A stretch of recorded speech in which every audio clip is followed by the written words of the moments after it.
Our Sports Show. This is episode 851, alongside my co-host Vedant from Global Kid Media, Key Alliance, and we're joined by another great guest here with Phil Jones, one of our friends from Twitter, and he covers the Raiders currently. And we're joined by a special guest. His name is Anthony Batiste.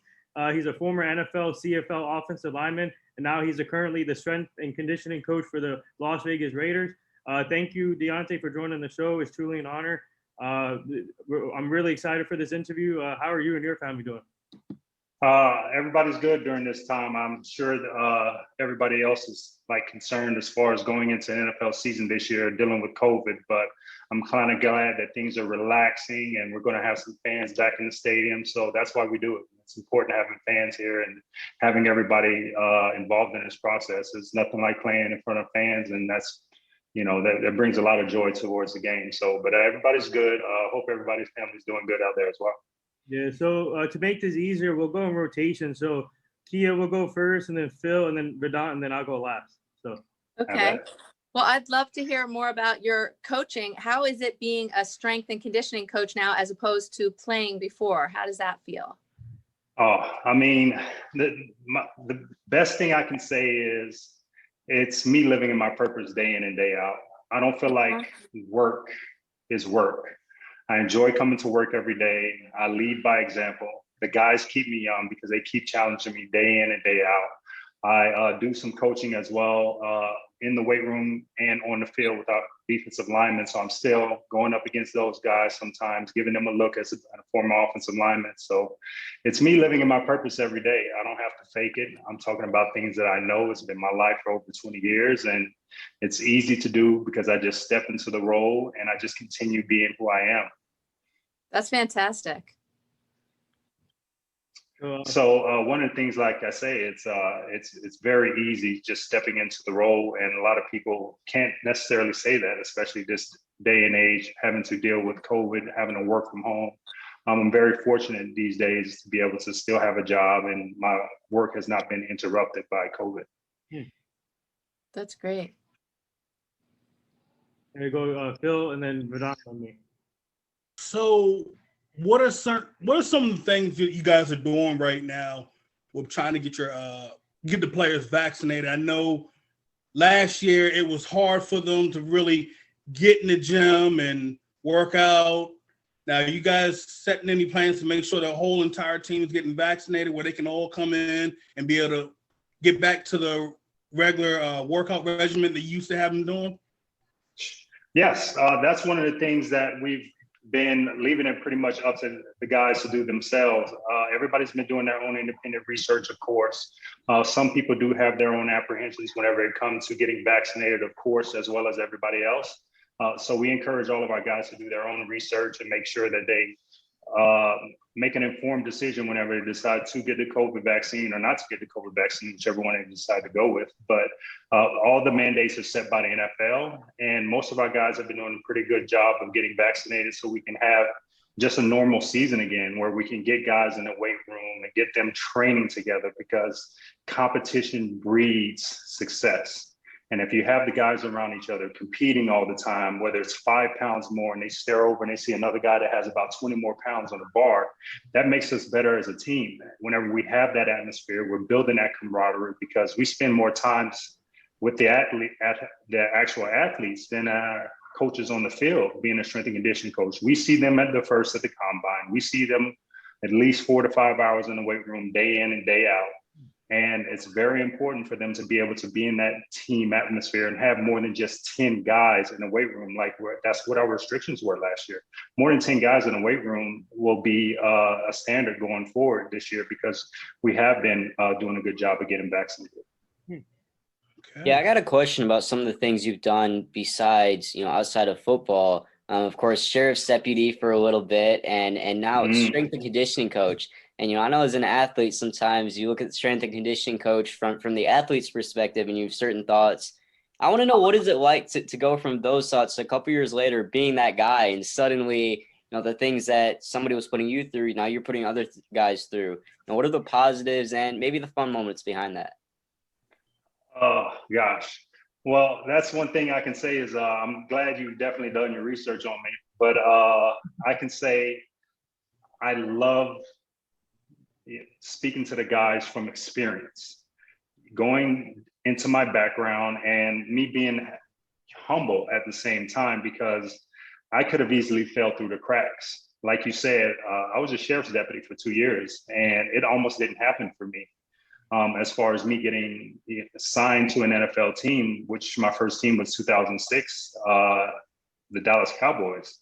And it almost didn't happen for me. So whenever I go and I speak to my guys, they kind of get hints of my story, or we kind of get on a personal level when we start talking about my story, coming from, not getting drafted, to being a sheriff's deputy, to then getting a call up from a CFL team, which were the Edmonton Eskimos, that gave me my start. And then getting signed by the Dallas Cowboys out of their training camp. That story just doesn't happen. I was removed from football for 2 years. So that gives me a lot of humility whenever I'm speaking to the guys. And then for me to play 12 years professionally, 8 years in NFL, whenever I speak to guys, they know I'm speaking from experience. And at the same time, I'm speaking from the heart. And it's something that they can buy into, because I have that personal connection with them, because my level of relatability is high whenever it comes to speaking to them from a coach's perspective versus a player's perspective. And that's a little bit rare whenever it comes to this day and age. A lot of times coaches have not played at this level, but I use that as an advantage in order for me to reach guys and be able to reach them on a more personal. Follow up on that. One of the players on the Raiders team, who I'm sure is a beast in the weight room, but that's Darren Waller. Yeah. When you think about his story, you think a lot about that life, that the real things that happen. What do those discussions look like between you and him, and what advice do you give him to kind of get back on track? And now, obviously, one of the most talented guys in the NFL.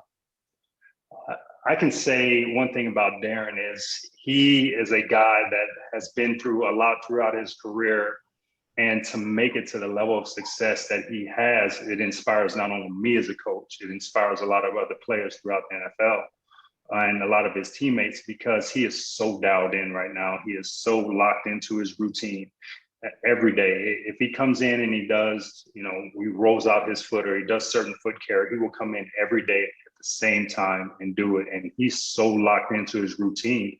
And that's what makes him great at his position. That's what makes him excel, because he's committed to the process. And a lot of people at this level don't understand that the talent level at most NFL teams is everybody's talented. Otherwise, they won't be at this level. What separates guys is their level of commitment and their love or hate for the process. And some guys really embrace that process. And Darren, he owns his process. He's locked into his routine day in, day out, especially during the season. So it's easy to coach somebody like Darren. He's appreciative, he's humble, he has a good sense of the presence in the room, and he's just somebody that you would like to, coach. You enjoy coaching him as a player, because he buys in and he is very accepting of any coaching, any cleanup, any critique that you give him. He's just a very humble guy. So, DeAnthony, all I can say is, how about them Cowboys? I'm a big Cowboy fan, but I'm with the Raiders now. But it's all, for me, it's blue and silver. So, Sure. But, Sure. Yeah, so I got to ask you about your recruitment process, because you're from Louisiana and you got to stay close to home. You went to college for Louisiana Lafayette. Take me back to that process. How many other offers did you get before deciding to stay close to home? Well, I got a few offers, actually. Me down and all the way back to my recruiting days coming out of Marksville High School. I was actually recruited as either a defensive end or a tight end before I actually played offensive line. And I had a lot of local schools that reached out to me, whether it was a La Tech, LSU, an A&M. The first school that ever recruited me was Nebraska. So I had a few big time programs that reached out to me and started sending me recruitment letters right after my junior year, because I actually kind of just bursted onto the scene as a late bloomer as a defensive end that was all state and all regional. And then finally, it came down to Louisiana Lafayette, and believe it or not, the head coach at the time was Coach Jerry Baldwin. And I don't know if you know anything about, a lot of Southern people is, we're serious about, our religion, and you know, that's something that we always take to heart. And whenever Coach Jerry Baldwin came and sat in my parents, he came and he sat in my parents' living room, and he said, you know what, I'm not going to make DeAnthony just a better football player. I'm going to make him a better athlete underneath God. And once he told that to my parents, they refused to let me go anywhere else. I mean, I felt like they were doing the recruiting. I felt like they became, I felt like they became part of the recruiting process. I felt like my parents were going to kick me out of the house if I didn't go to Louisiana Lafayette, seriously. But once Coach Jerry Baldwin told my parents that, it was game over. So it didn't matter where else I went. They didn't even want to go. It was the wrap. But like I can say, it was definitely a blessing, because I wouldn't be where I am today if I didn't decide to take that step, or who knows where I would be. Interesting. I truly believe that the more that we have that physical self tuned up, that we have the higher self tuned up, and that God connection. Tell me about your strength conditioning process and how to maintain that high performance, as well as like a key to balancing yourself.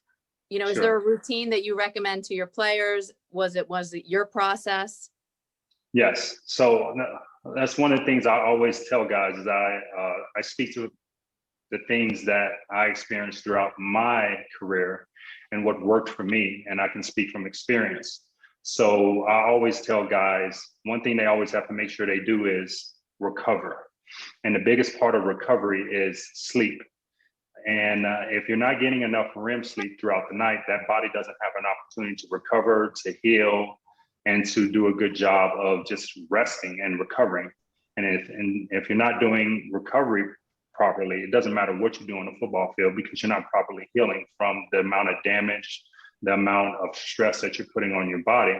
So therefore, you're burning the candle at both ends of the stick. And if you burn the candle at both ends of the stick, eventually that wick's going to burn out and it's just going to break. So the first thing I always tell guys is, one, make sure you're recovering. And that could be anywhere from using Game Ready, using Normatec boots, using the cold tubs, making sure you're getting the massages, seeing the trainers. That's one of the things that is heavily overlooked. Is we have an entire staff of trainers here that are excellent at their jobs, been doing it for years and years, over 20 years. And it's free. Use it to your disposal. You don't have to pay anything for it. Use it everything at your disposal, and make sure you recover. Number one. Two, it's diet. Make sure that you're eating properly, fueling properly, because everybody's body has a different formula. My body formula is different than your formula. We could weigh the exact same amount of weight, but I could have more muscle mass. Therefore, muscle mass burns more calories, it burns more protein, it burns more carbohydrates just to fuel that. So until we get those accurate measurements, working with our nutrition staff here, we're just basically, we're guesstimating. And we don't actually know how much your body requires. So if we're improperly fueling, then once again, you're burning that candle at both ends of the wick, and eventually that candle can burn out. So it's number one, recovery. Number two, sleep. And number three, how are you staying locked in? Who are you surrounding yourself with? What is your environment? Because you're either going to surround yourself with people that's going to help you get closer to your goal, that's going to move you further away from your goal. There's always a saying that people use, it's surround yourself with lions that are on the same mission as you. And if you're not surrounding yourself with lions that are on the same mission as you, then they're going to pull from you. And a lot of times, a lot of these athletes, and that could be anybody in any shape or endeavor in life, you can be surrounded by leeches. And eventually they can suck the life out of you, and they're pulling you further and further away from your goal, and they're destroying your focus. And then think about NFL athletes or professional athletes, you have a very short window of time, unlike a doctor or a lawyer or anybody like that. You have 10 years worth of commitment, and you can basically become just a guy, or you can be the guy. You can be just another player who made a lot of money, or you can be a Hall of Famer. And then a lot of times once these guys get later on in their career, they start focusing on leaving a legacy behind. And you don't have an opportunity to leave a legacy behind unless you're performing at a very high level. And we're the top 1% of NFL athletes, or athletes that play football, period, in the world. So how do you make yourself just a little bit better? Surrounding yourself with guys, people, lions that are on the same mission as you. And that's the top 3 things I always find that guys always struggle with and are the most important. Recovery, proper fueling, surrounding yourself with lions that are on the same mission as you. That's incredible advice. I appreciate that. That's great. Anytime. For everybody watching. That's awesome. That was real. It was. Wow. This line's got to up. I'm like, I want to like break that down and just like paste that on my wall. Me too. I'm pumped. I felt that like right there. Oh, man. It's important. I mean, that's one of the things that I get to speak from the heart. And I feel like that's the most humble thing to me, is being able to always speak from the heart. But at the same time, no matter what chosen endeavor that you're in, whether you're in the media, what are your top 5 people? What are your 5 closest friends? You want to tell you where you're going to be in 10 years? Look at your 5 closest friends, and that's where you're going to be. And the one thing I love about the game of football, it applies so much to life. Game of football resembles life so much, because in football, whenever you start off, you're going to get knocked down. And once you get knocked down, just like you get knocked down in life, or just like you take punches in life, or you take punches in the boxing ring, it's about what you do or how you get up and how you respond. And it's the people that respond the best in life, respond the best on the football, respond the best in the boxing ring, that excel in this life. Oh, you're absolutely right. Because you're going to take the punches. That's one thing that's guaranteed. The punches are going to come, whether it's on the field, whether it's in the ring, whether it's in life. It's what you do. It's how you respond to those punches. So back in high school, I used to play offensive line. So I used to play, sure. I was versatile. So I would play center, guard, and I would also play tackle. Nice. Position flexibility. Yeah. And then I would flip the defense sometimes. Nice. So I look at last year with Richie Incognito. I know he was looking great those first 2 weeks, and then he had the Achilles injury. What are some of the things right now is he doing to try to stay up 100% and then be ready for this season and try to say, hey, you know what? I'm going all out for these 17 games and y'all ain't stopping me. Right.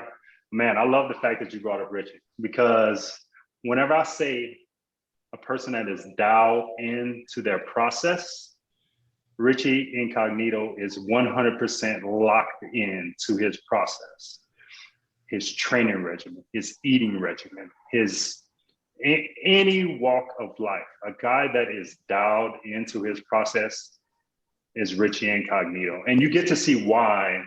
Once you're behind the scenes, you see why somebody like Richie Incognito has played the game as long as he has. It's because his cerebral process. One thing I can say about Richie is, going into this season, I think he might look better going into this season than he has since he's been here. I've seen him running these drills, and I've seen him running wickets, and I'm like, this does not look like a 330-pound man running.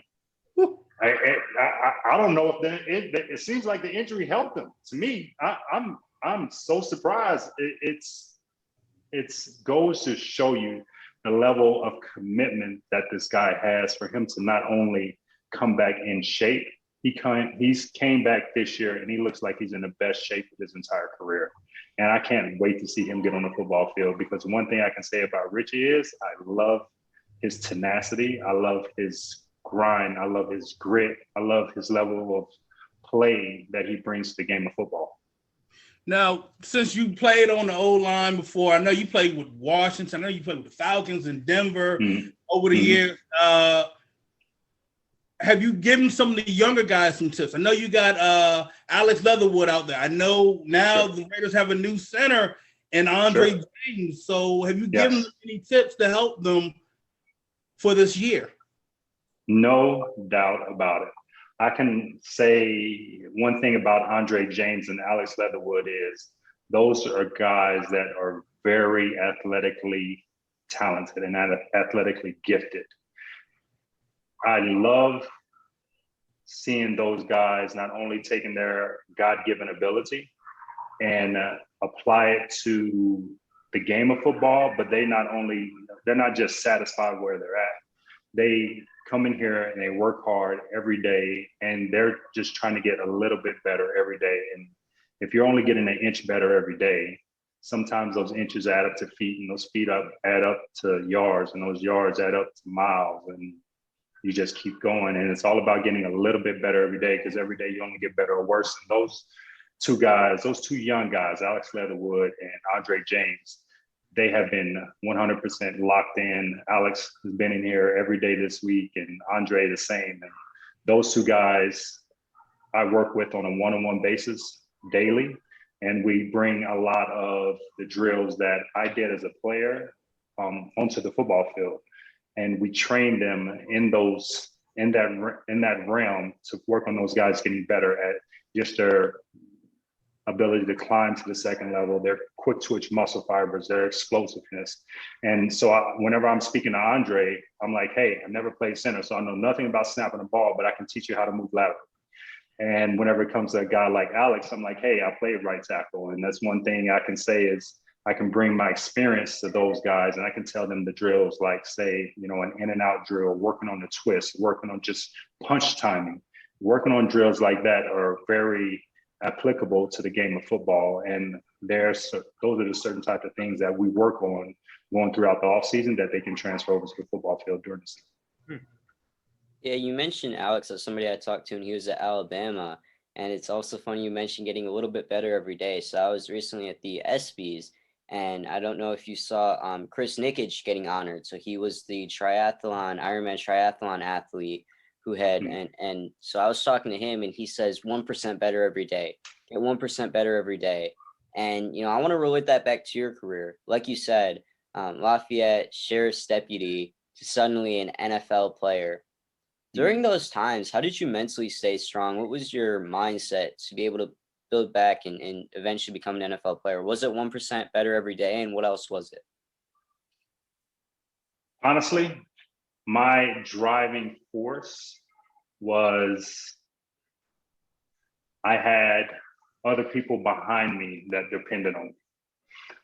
I always felt like I could play at that level. And my best friend and college roommate was Ike Taylor whenever I was coming up through college. So me seeing his process and me training with other NFL athletes as an 18-year-old kid, whenever I came out, I was training with a trainer that, he trained a lot of the NFL athletes coming up, like Charles Woodson. He trained, guys like,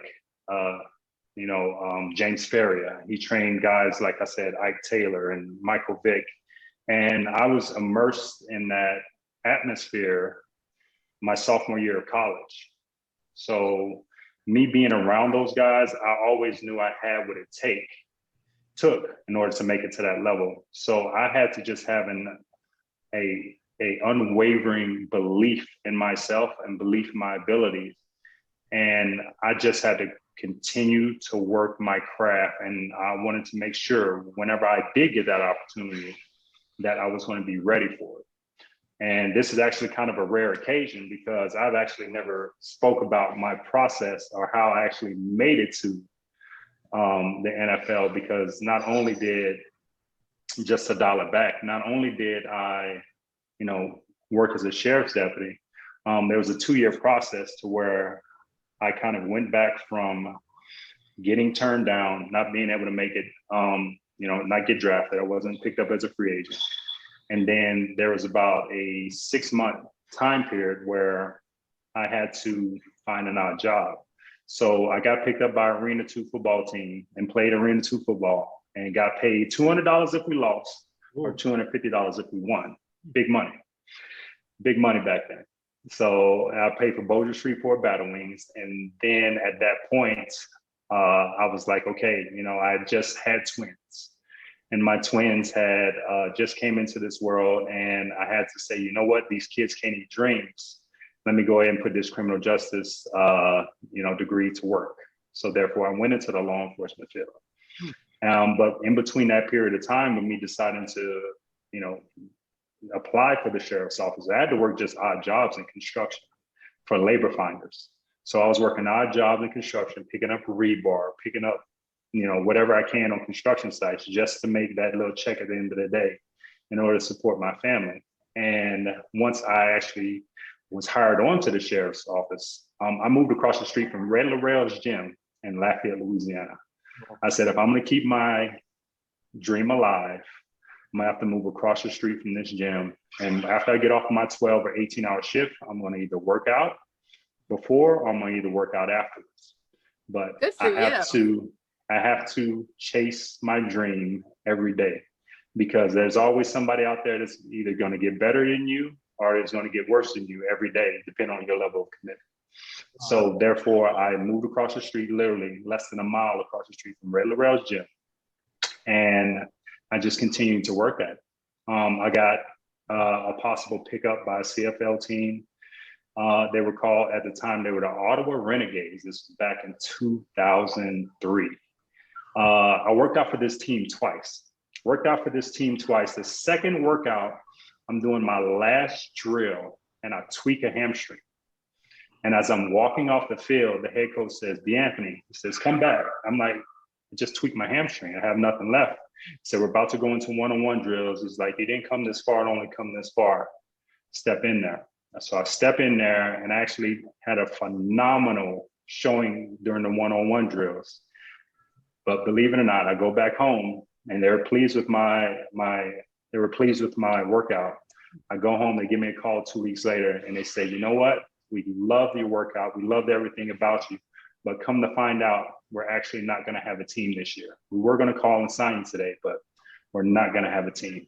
So as I'm riding in a patrol car, that is my news that I get from this team that I just worked out for twice.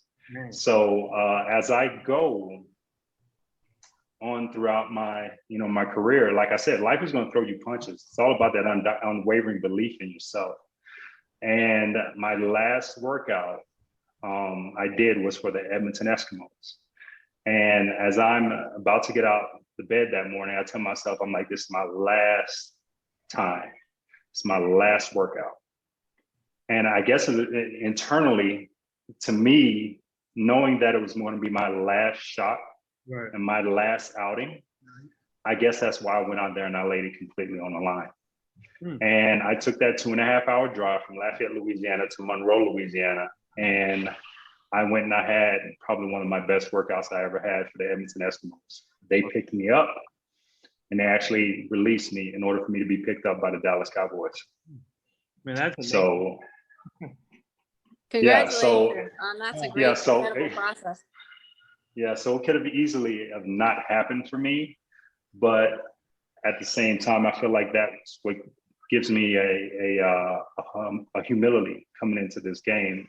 And I can speak to guys from the heart because I know what it's like to not make it and to hear a lot of no's, and at the same time be able to persevere through all of those no's and playing at this level for 8 years and go back to my alma mater who gave me my start at the Edmonton Eskimos and win a Grey Cup up there and win a championship up there, just to show and pay homage to those guys for them giving me my start way back in 2006.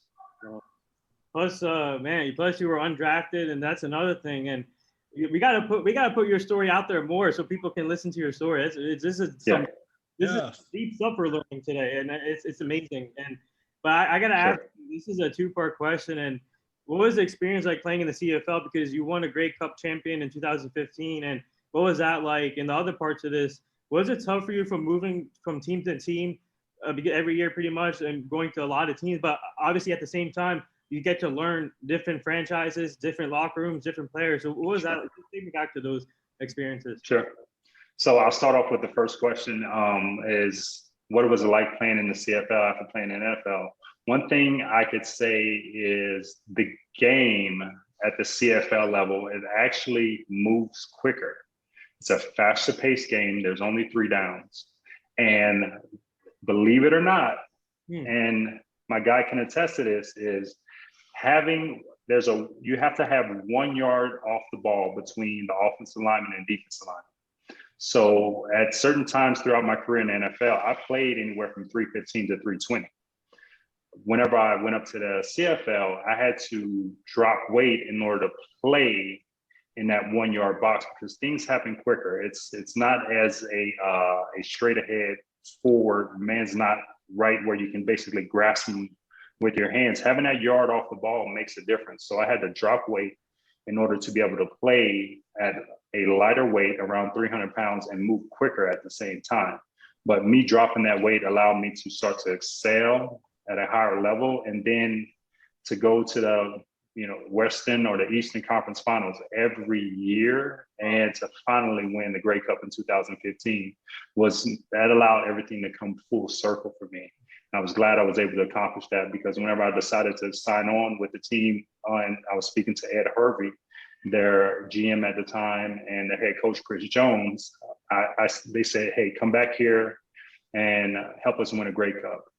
They was like, "We don't know, what your plans are as far as you're going to retire, you're going to continue to play in the NFL, you're going to wait for another team to sign you." And I just knew I had a lot of football left in my body, and I decided to go up there and play, and to try to give those guys do a favor for them, just like they did a favor for me. And I was able to play it at a high level, and I enjoyed every minute of it while I was up there playing. Now, as far as being a journeyman in NFL, that takes a little bit of that's a little hard to get used to, because as soon as you get comfortable in one locker room, sometimes you get released, and then you have to decide to go somewhere else. The one thing I can say about being a journeyman is there's a lot of teams that saw something in you and they liked it. And once you have the opportunity to show it, or you don't have the opportunity to show it, you have to be able to say, "You know what? Once again, you're used to this. I've had to persevere through a lot of things in my life. This is just another opportunity. It's another no. I have to continue to just believe in myself." And it allowed me to play for 8 years throughout the entire NFL. And the average career in the NFL is only 3 years to 3.5 years.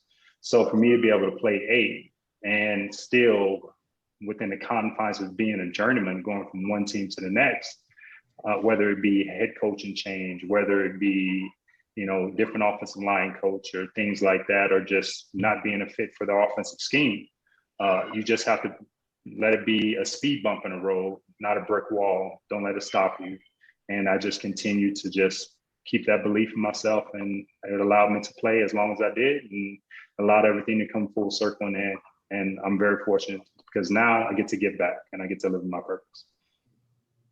Talking about living in your purpose, it's such a powerful thing. Your journey, you have gotten to develop this great adaptability. You have this resiliency and this drive and commitment. So I imagine that really aids your purpose in giving back to others. And so you bring these players from high performance to really an accelerated level, or you bring them back up to par when they come back from injury. So tell us a little bit about how you convey what you share in your purpose from a mentality point of view, like conditioning. Sure. That's one thing I can say is whenever it comes time for guys to transition, whether it's from an injury or whether it's coming in as a underrated guy or a guy that just got picked up in the middle of training camp, and you don't necessarily know what fate holds for them, whether they're on the bubble guy or they have a possibility of either making the team or not making the team. I tell a lot of times I tell the guys, worry about the things you can control. One thing you control is you shouldn't have to be ever coached up on your effort. Right. You can control the amount of effort you give, whether it's in the weight room, whether it's on the field, whether it's running hard, that you can control your level of commitment, whether it's comes to just coming back from an injury, whether it's how much treatment you get, how well you prepare your body. You can control your effort. And you should never not show up on time. If you're early, you're on time. If you're on time, you're late. Because if the meeting starts at 8 o'clock, you don't want to walk in at 8 o'clock, because then that means you're going to be the last guy. You want to show that your level of commitment is always at a high level. And I always tell guys, don't worry about the uncontrollables. I feel like a lot of times in life and a lot of times as players, they start worrying about everything else that's going on outside of them versus just worrying about what they can control. And if you just worry about the things that you can control, a lot of times all of the noise just goes away. And them being able to control their headspace, control their environment, a lot of times is what allows guys to excel, because you can't control whether, you know, guys get injured. You can't control whether, you know, how the coach feels about you. You can't control, you know, how many reps you can get, but what you can control is, one thing you control is you can control your effort. You can control your mindset. And a lot of times, if you can do that, whenever you finally do get that opportunity, you're prepared and you're ready. And do you guys have, that's amazing. Do you guys have fellowship groups where you have these conversations, or is it more of a one-on-one where you work with different guys on an independent individual level? Yeah, it's more of a one-on-one basis where we work with guys on a one-on-one basis. And you just, throughout your time with the team, you have the ability to put your hands on everybody as a strength and conditioning coach, because I don't have just one position that I work with. I can put my hands on pretty much anybody, whether it's Henry Ruggs or whether it's Derek Carr or whether it's, you know, it's somebody like Foster Moreau, because I get a chance to be able to see everyone, see their level of commitment, see their drive. And a lot of times people don't realize about strength and conditioning coaches and about training. You do one thing like you do everything in life. If you're consistently inconsistent on the football field, you're probably consistently inconsistent in life, in your level of commitment. And if you want to find out what type of player you have, watch them work out. Are they going to give you that extra mile whenever the reps, the sets, they get tough? They're going to start cutting corners in the weight room, because they cut corners in the weight room. I guarantee they're going to cut corners on the football field. They're going to cut corners whenever it comes to film study. They're going to cut corners whenever it comes to looking in their playbook. So you cannot fake it at this level. And that's one thing, like I said, I love about the game of football is it reflects exactly how you deal with things in life. It's very reflective. If you're consistently inconsistent on the field or in life, one reflects the other. You do one thing like you do everything. Right. Definitely. Well, what you've been preaching here, have you thought about becoming an offensive line coach down the road? You get to work with everybody. It's such an opportunity. Yeah. One thing I can say is I love where I'm at. I love strength and conditioning. One thing I loved about the process and I love about playing football more than anything is the training aspect of it. I love being around guys, the camaraderie, the rah-rah, me, you know, pushing my teammates to get better. If I could have just worked out and played football, I mean, heck, that would have been everything to me, because that's one thing I love more than anything, was just pushing others to see them get better and help them accomplish their goals and accomplish their dreams. That is living vicariously through others around you. And there's no greater feeling than that.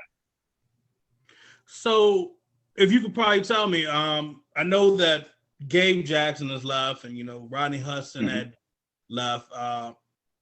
Who has really stepped up to become that leader for the offensive line? Well, that's the one thing I can say is having Richie Incognito there and his long, extensive career and level of leadership that he brought, even while people like Rodney Hudson and Gabe Jackson were here, he always had a presence about himself. So it's easy for him to step in that role because he leads by example and be the main guy that others and the guys around him that are younger, like Andre James, Colton Miller, guys like Denzel Good, and now Alex Leatherwood, those guys now have somebody that's played the game in a long time and at a high level that they can look to now as far as mentorship and leadership. One thing I love about Richie is you can see him within practice coaching up his teammates around him. Whether it's one-on-ones, whether it's team drills, as younger guys come off the field, you see him coaching up their technique. And internally, he's giving back to the game within the game. Even though he's still playing, he's giving back while still being a guy that's performing at a high level, which is a rare thing. I got a question about the Alabama connection in the locker room. You've got Josh Jacobs. You have got, of course, this year coming in, Alex Leatherwood, Kenyon Drake, Henry Ruggs. What is that connection like, having all those guys from the same area and obviously knowing each other prior to coming to the NFL? It's like an Alabama reunion here. I think that's what we got going on. Those guys are always around each other, swapping stories. You see one guy, and there's even Lester Cotton here, who's a former Alabama guy as well.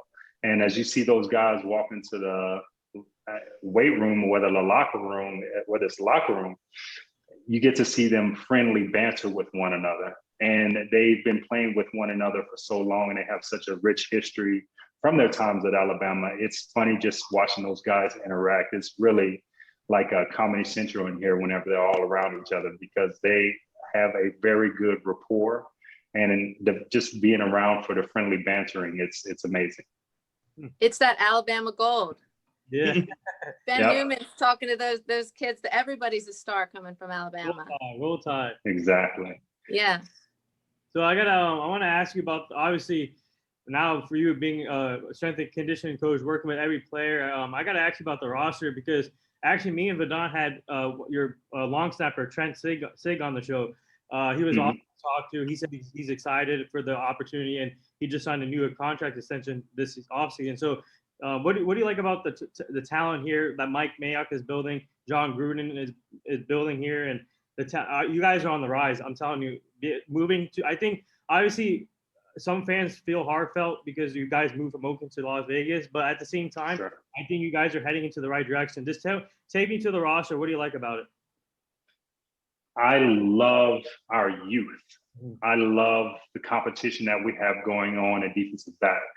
I love our level of talent from year one, whenever I was here and I came in with Coach Gruden, to now. We probably have one of the most talented rosters I've seen since I've been here. There's competition at every position. And I can't necessarily always say that in the years past.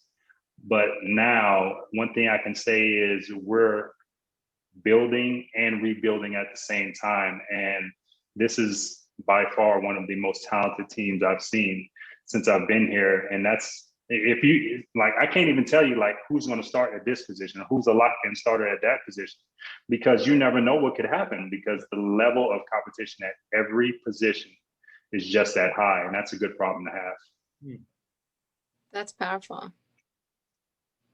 Yeah. So I guess a couple more things here before we let you go. I'm sure you're busy. Sure. So I want to ask you though, I want to ask you about Alex Leatherwood, because everybody doubted him in the draft, and everybody criticized the Raiders for picking him early in the first round. Everybody thought he was a second, even third round pick. But to be honest, I'm an Alabama fan. I always watch Alabama games, and I've watched this player play. And this guy is a great player. Like you said, he's 100% locked in.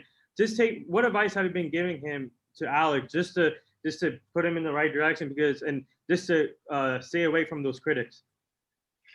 One thing Alex is doing right now, he's learning how to become a professional.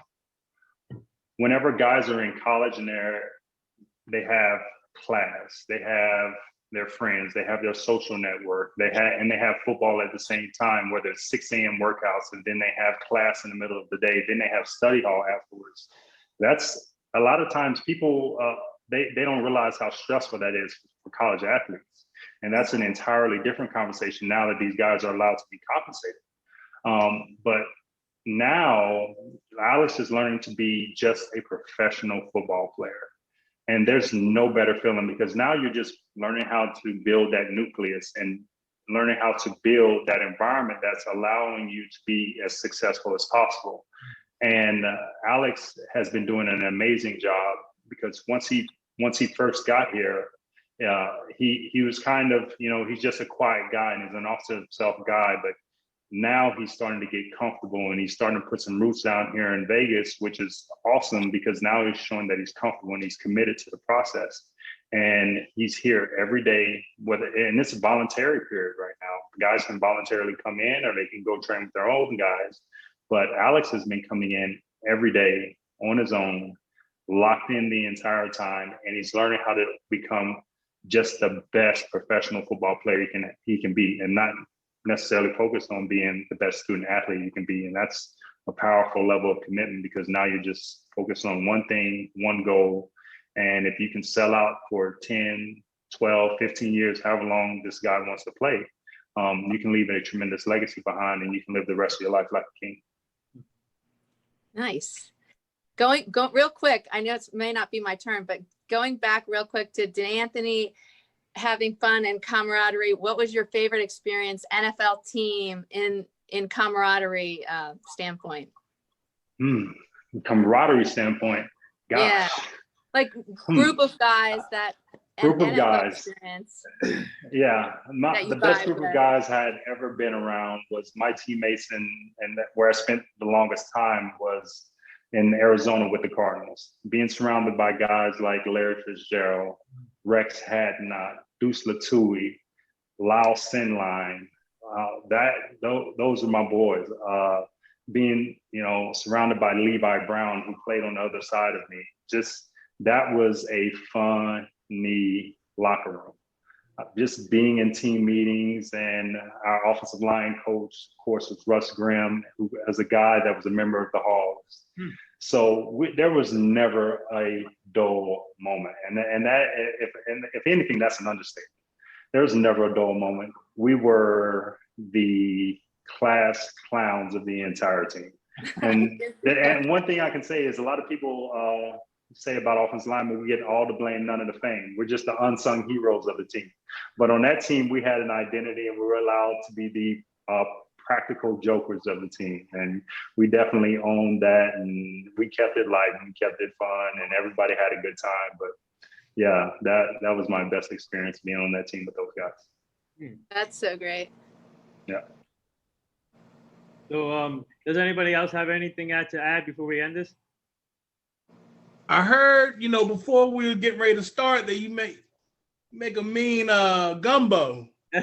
No doubt. No doubt. Yeah, it's all about the roux, though. One thing you have to understand, it's about the roux. You got to let the flour brown to where it gets a nice dark brown consistency. Make sure you put the butter in there, and you make sure it coats the entire pot, and you just have to stir it and make sure you do a good job, and make sure that roux comes out to the right color, and that sets up the game plan for everything else. The roux is the foundation of a great gumbo.